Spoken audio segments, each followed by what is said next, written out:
ลือจังไงจังไง มักม่วงนอนนี่บ่นางมักม่วงเจ้าเนี่ยละบ่ได้ซื้อมันล้นลงเลยเก็บเอากระลุดให้พ่อเฒ่านั่นนะยังเข้าโรงเรียนอยู่บ่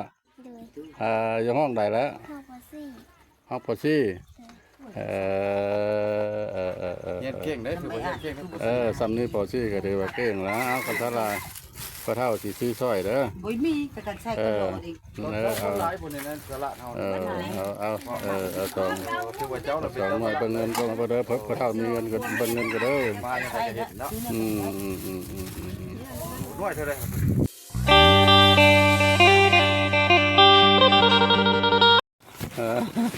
บางคนมาบ่ได้เลย315ได้มาแม่นางได้มาแม่นางมันก็แม่นเลยเด้มันก็แม่นเลยเด้ซะฮะอันนี้ก็ใส่อันยังด้วยเดียวเนอะ บาดนี้มันมาแข่ง เด้อเนี่ย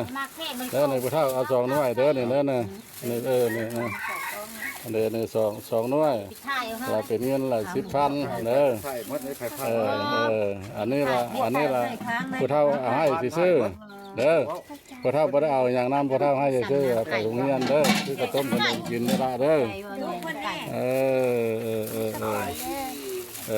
ผู้เฒ่าเอาให้ละบ่ได้เอามะม่วงน้ำจ้าเอา2หน่วยนี่ละ10,000ผู้เฒ่าให้อีกละให้ซื้อเด้อละเด้อ น้อยหนึ่งว่า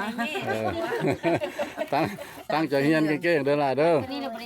ให้ได้เป็นเจ้าเป็นนายได้ให้พ่อแม่ได้เพิ่งได้เอง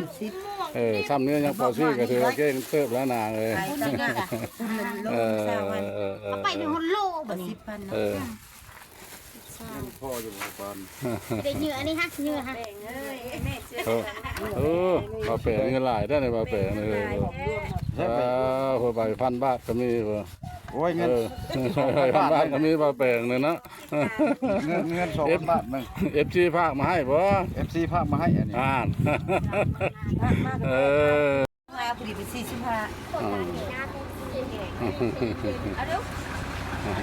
เดี๋ยวเอาดำไปดูบ่เอา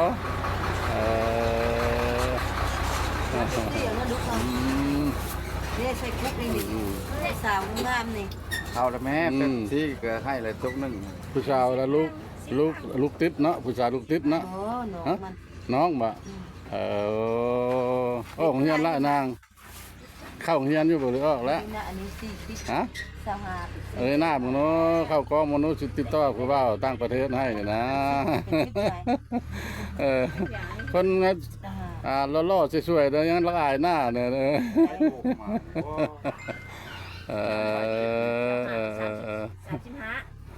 สาบ้านม่วงกับเศร้าละนี่จ้ะเจ้า5กับเป็น45กระทอดมาอยู่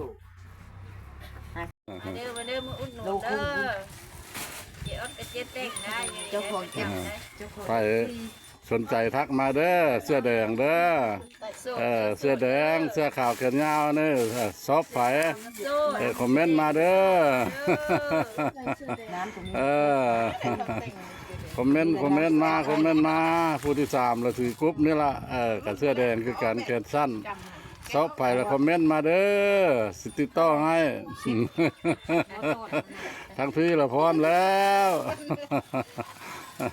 อันจะขี่รถไถมาได้